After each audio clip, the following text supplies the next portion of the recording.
লাল sweater বিনতে আব্দুল্লাহ। দুপুরের রোদে বসেও ঠকঠক করে কাঁপছে ছোট্ট ইয়াসমিন। কারণ একে তো শীতের আগমনী বার্তা হিসেবে কনকনে ঠান্ডা বাতাস বইছে, আবার গতকাল থেকেই ওর শরীরে জ্বর আসি আসি করছে। শুধু তাই না, পেটেও ভীষণ ক্ষুধা, মনে হচ্ছে মাথা ঘুরে পড়ে যাবে। ইয়াসমিনের মা আনোয়ারা চুলায় রান্না চড়িয়েছে, শুধুই ভাত, লবণ দিয়ে খাওয়া হবে। শরণার্থী শিবিরে আশ্রয় নেওয়ার আগে তাদের অবস্থা এমন ছিল না। ইয়াসমিনের বাবা ছিলেন একটি মসজিদের ইমাম, খেয়ে পড়ে ভালোই ছিল তারা। প্রয়াত স্বামীর কথা মনে হতেই চোখ দিয়ে পানি বের হয়ে গেল আনোয়ারার। পুড়ে যাওয়া খড়িগুলোর মতো পরিণতি হয়েছিল তার। সে কথা মনে পড়তেই দু হাতে মুখ গুজে কান্নায় ভেঙে পড়ল। স্বামীর শোকে আর অনিশ্চিত ভবিষ্যৎ নিয়ে আশঙ্কায় আনোয়ারার কান্না সহসাই থামল না। এদিকে শীতে কম্পমান ইয়াসমিনের চিন্তায় এখন তার প্রিয় লাল সোয়েটার। গত বছর অনেক শখ করে কিনেছিল। সোয়েটারটা তাদের দেশে রয়ে গেছে। ইস, কি সুন্দরী না ছিল সোয়েটারটা। বাড়িতে ফিরে গেলে সোয়েটারটা খুঁজে বের করতে হবে, কিন্তু এতদিন পর যদি না পাওয়া যায়, ভাবতেই ওর মনটা খুব খারাপ হয়ে গেল। অনেকক্ষণ পর মায়ের ডাকে একটু মনটা চনমনে হয়ে উঠল ইয়াসমিনের। যাক, পেটের ইঁদুরগুলোকে এখন তাড়ানো যাবে। দুর্বল শরীর নিয়ে কোনো মতে টলতে টলতে নিজেদের ছাউনির দিকে এগিয়ে গেল। আনোয়ারা তার জন্য গরম ভাত বেড়ে রেখেছে। থালাটা হাতে নিয়েই আবার রোদে এসে বসল ইয়াসমিন। কিন্তু এক লোকমা খেয়ে দ্বিতীয়বার মুখে দেওয়ার আগেই পাশের ছাউনির শিশু রফিক এসে সামনে দাঁড়ালো। ওর মা বাবা কেউ নেই, নানির সাথে এসে আশ্রয় নিয়েছে।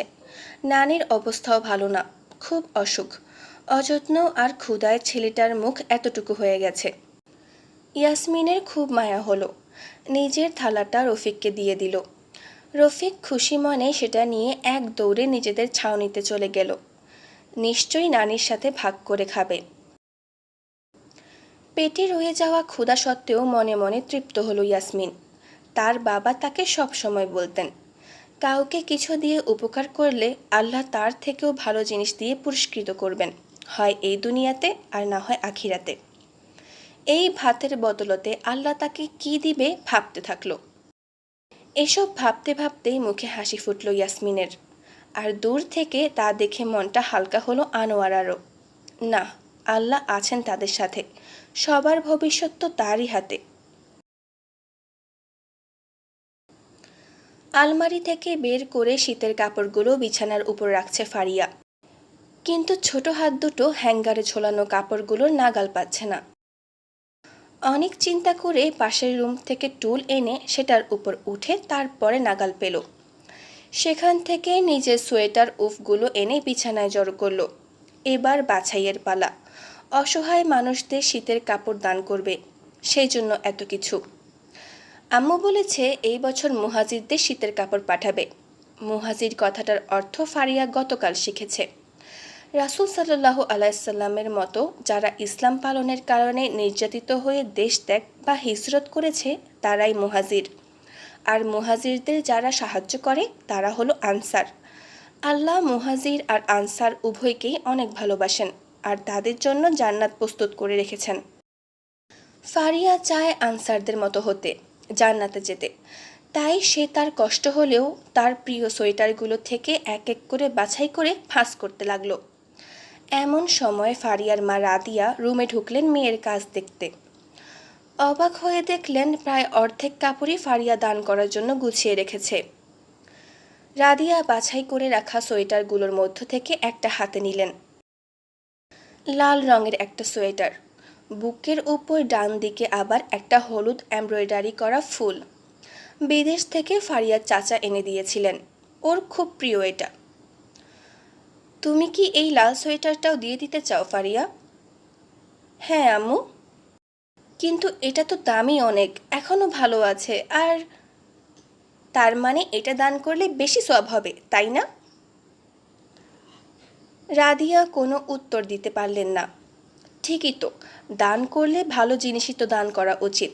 যা নিজের জন্য অপছন্দ তা অপরকে দিলে আর যাই হোক সোয়াবের আশা করা যাবে না।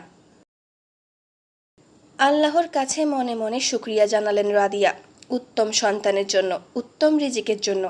মনে মনে দোয়া করলেন যেন আল্লাহ তাআলা সবাইকেই তার নিয়ামত উপলব্ধি করার তৌফিক দেন। কয়েকদিন আগে জ্বর ছাড়লেও শরীরটা এখনও নাজুক ইয়াসমিনের, তাই আজকে শীতের কাপড় বিতরণ হচ্ছে শুনেও যেতে পারেনি। অবশ্য ওর মা গিয়েছে, একটা কিছু নিশ্চয়ই আনবে। অনেকক্ষণ হয়ে গেল কিন্তু আনোয়ারা ফিরল না। ইয়াসমিনের এখন চিন্তা হচ্ছে, লাগবে না শীতের কাপড়, মা ফিরে আসুক। বাবার মতো মাও যদি হারিয়ে যায় ও কি করে একা থাকবে। সব দুশ্চিন্তার অবসান হলো ইয়াসমিনের ওর মা ঢোকার সাথে সাথেই। খুশিতে শোয়া ছেড়ে উঠে বসল। ওর খুশি বহুগুণে বেড়ে গেল মায়ের হাতের সোয়েটারটা দেখে। একটা টুকটুকে লাল সোয়েটার, ওর যেমনটা ছিল তার থেকেও বেশি সুন্দর, কারণ এটার বুকের উপর ডান দিকে একটা ফুলও আছে, একটা হলুদ রঙের ফুল।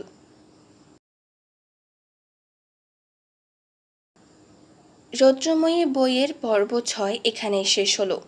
বাকি গল্পগুলো শোনার আমন্ত্রণ জানিয়ে আজকে এখানেই শেষ করছি। আল্লাহ হাফেজ।